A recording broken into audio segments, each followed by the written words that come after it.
Matapos nilang mag-lunch ay nauna na silang umuwi ng asyenda. Nagpaiwan ang kanyang kapatid. Nauna na din ang mga regalong bigay nito na ibiniyahe ng tauhan ng kanyang asawa. Ate Bianca, ang saya-saya nito. Buti na lang talaga pinayagan ka ni Gob. Masayang wika nito. Kakarating lang nila sa plaza kung saan naroon ang baratilyo. Oo nga nako. Namimiss ko ang mag-bargain. Natatawang wika niya. Marami tayong mabibili na pwedeng pang New Year. Masayang wika ng Dalagita. Oo nga, halika doon muna tayo sa mga kakanin. Yaya niya kay Ann. Naglalakad sila papunta sa bilihan ng kakanin. Naglaway siya sa dami ng pagpipilian pero namimiss niya ang palitaw. Pabili nga nitong palitaw ning Anya sa dalagitang nagtitinda. Umangat ang tingin nito sa kanya mula sa inaayos na paninda. Inang, parito kayo, dali! Tarantang sigaw nito na di humihiwalay ang tingin nito sa kanya na kanyang pinagtataka. Ate Bianca, mahinang usal ni Ann sa kanya. Nagkibit siya ng balikat. Nakatanaw sa kanyang dalawang bodyguard na kasama niya. Ano ka ba namang bata ka? Kung makatawag kay parang may sunog. Sermon ng bagong dating na may edad na babae. Tingin ni Bianca ay nasa 50 na ito. Inang, usal ng Dalagita, sabay turo nito sa kanya. Ano bang, madam? Nautal na usal ng Ginang pagkakita sa kanya. Po, nagtatakang wika niya.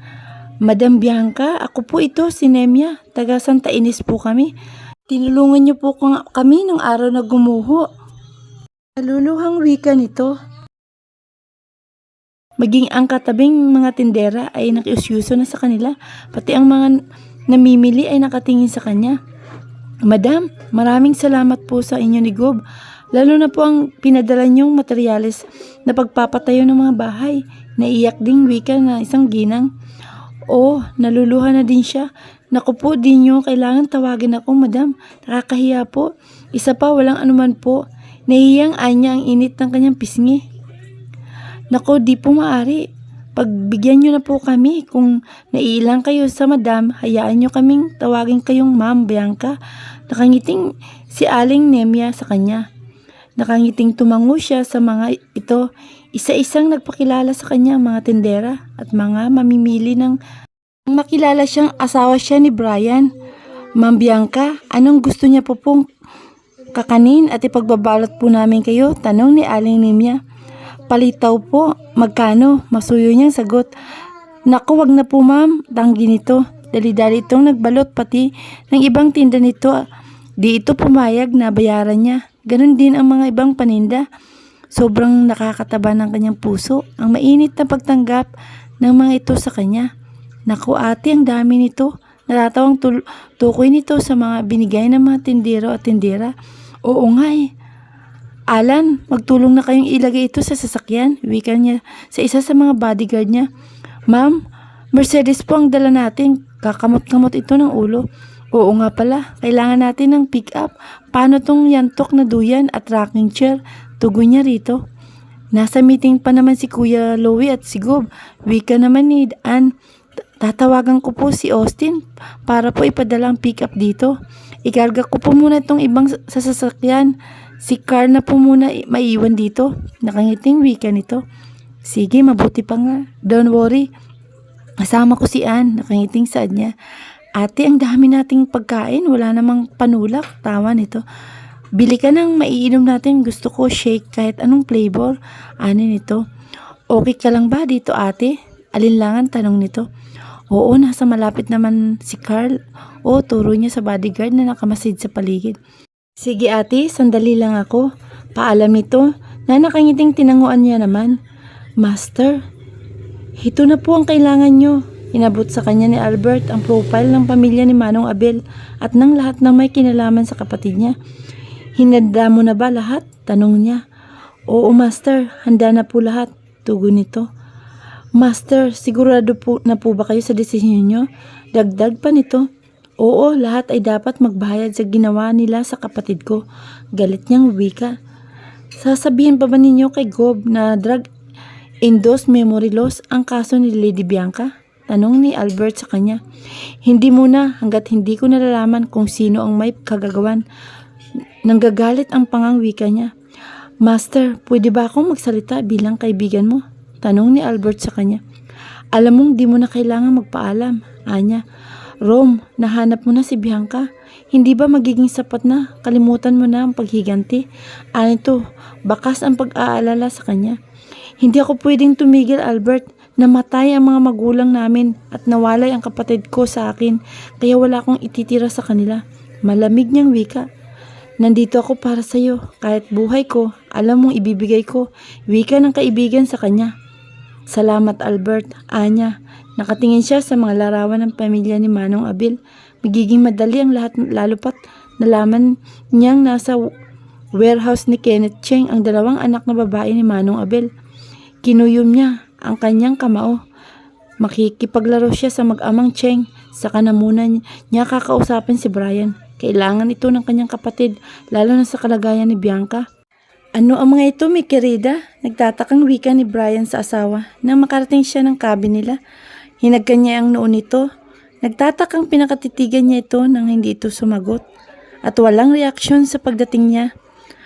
Umaga ang mga mata ng asawa at halatang umiyak ito. What's wrong, mi querida? Kunot noong tanong niya. Tumingin ito sa kanya. Brian, naiiyak na yumakap ito sa kanya ng mahigpit. Kinakabahan siya. May nangyari bang hindi niya alam? Anong nangyari? Please, mi querida, you're scaring me. Nag-aalala lang saad niya. Wala, namimiss kita sa kadala ito ng pagbubudis ko kay baby.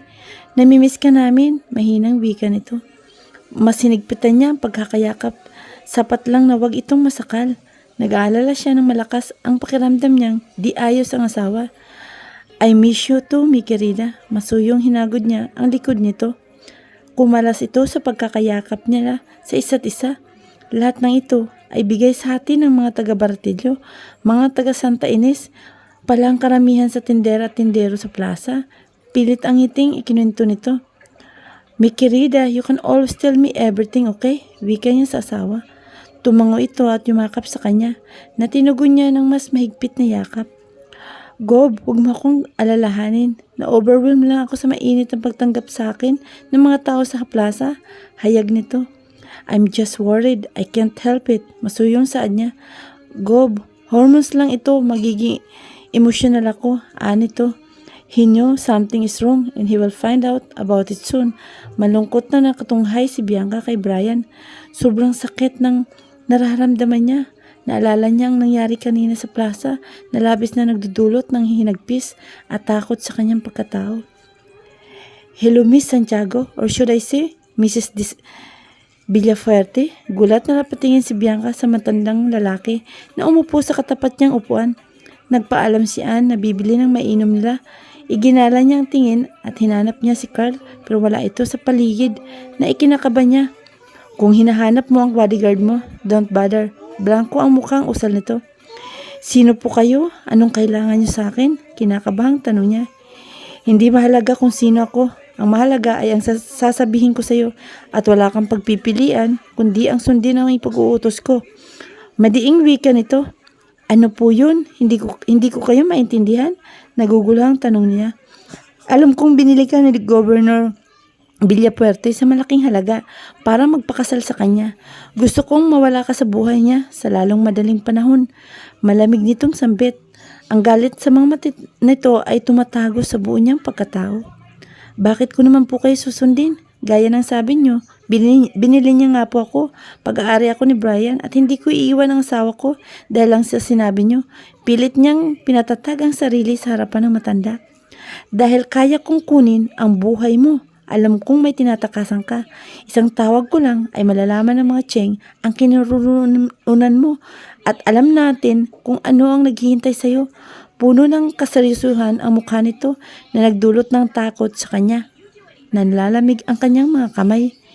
Hindi lingi din sa akin. Isa sa mga rason ng pagpapakasal nyo ay ang pagbibigay sa kanya ng anak. Kung di mo siya iiwan, papatayin ko ang batang pinagbubuntis mo nang walang kahirap-hirap at ang lahat ng taong may kaugnayan sa iyo, lalong-lalo ng asawa mo. Mapanganib na ngumisi ito sa kanya.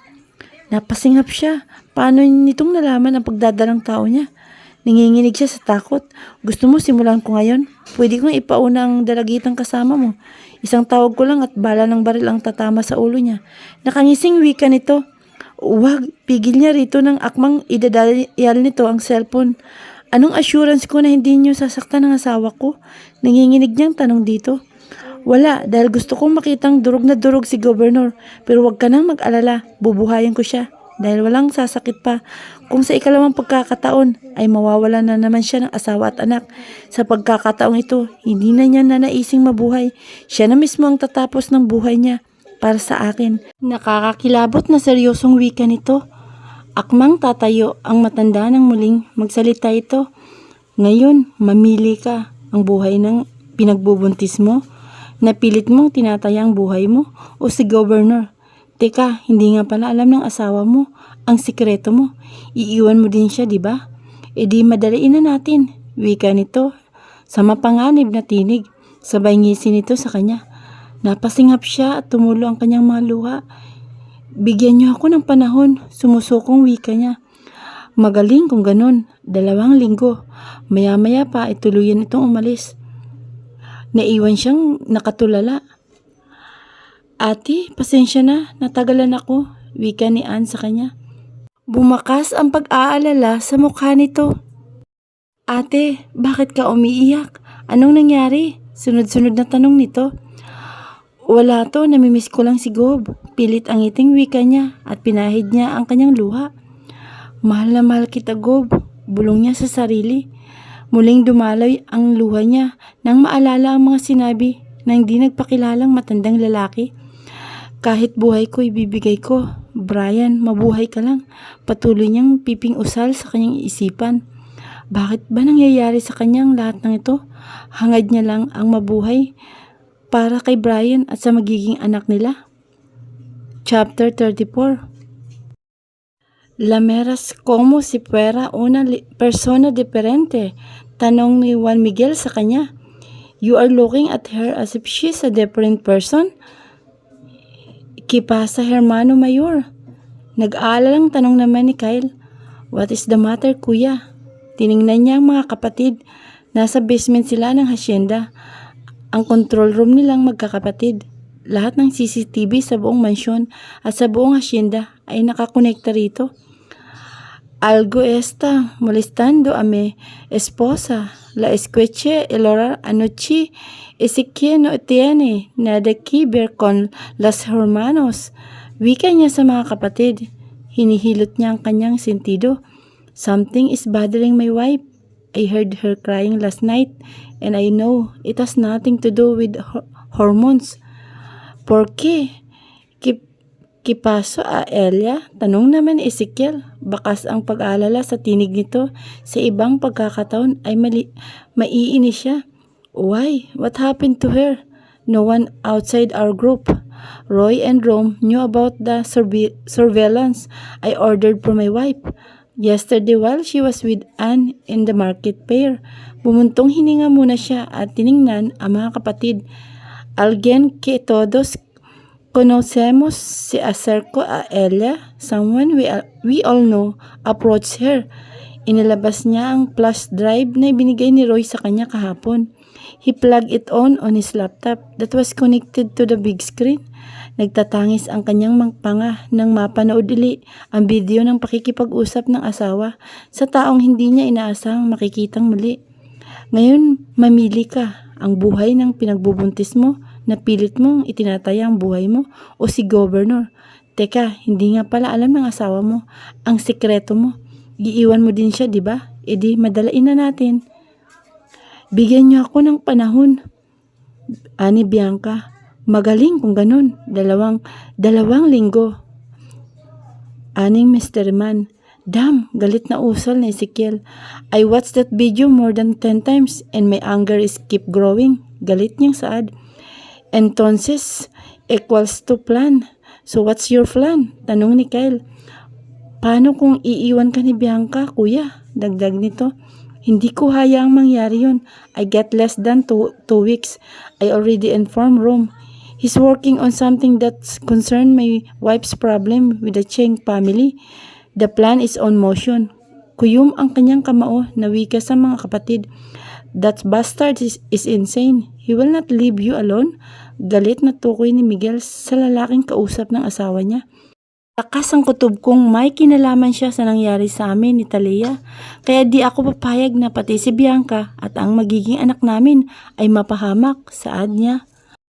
How the hell he knew about the auction in your agreement with Bianca? Malamig na tanong ni Ezekiel sa kanya. I don't know. Grandpa already burned the copy and anything to do with Bianca being sold in the auction, Anya. Rome doesn't know about it, didn't he? Singhit naman ni Kyle. Umiling siya. That's another matter he need to settle. What is she to know you now, kuya? Seryosong tanong ni Esik sa kanya. Hindi siya agad nakakibo. Matamang hinihintay ng mga kapatid ang sagot niya. No woman make me feel what I'm feeling for my wife. Not even Talia. Bianca is my sweetest redemption. Punong-puno ng damdaming wika niya. Bumaling ang mga mata niya sa big screen na nakapokus sa lumuluhang mukha ng kanyang asawa. Naninikip ang kanyang dibdib. Maisip niya pa lang na nasasaktang ito ay gusto na niyang durugin ang taong nagdudulot ng luha sa mga mata nito. No permitter que nadie la last time. Si Sekera mismo, madiing wika niya. I won't let anyone hurt her, not even myself. Kuya, we all know Rome will not let it go. He will kill anyone. He's cold, kuya. Especially Bianca is the one involved. Hayag ni Kyle. I've seen it with my own eyes. I am going to do the same. I will kill if it's needed. Wika niya.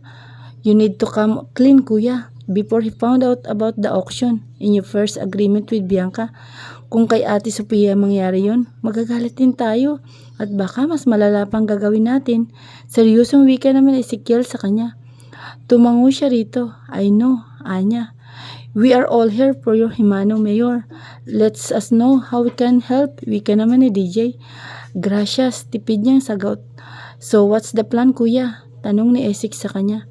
I need to pretend that I didn't know anything. It's the only way I will be able to corner that bastard. Nanggagalit na wika niya. Do you know what is the secret that your wife hiding from you? Seryosong tanong sa kanya ni Juan Miguel. I don't know yet. I've been thinking what could it be. Pero wala pa eh.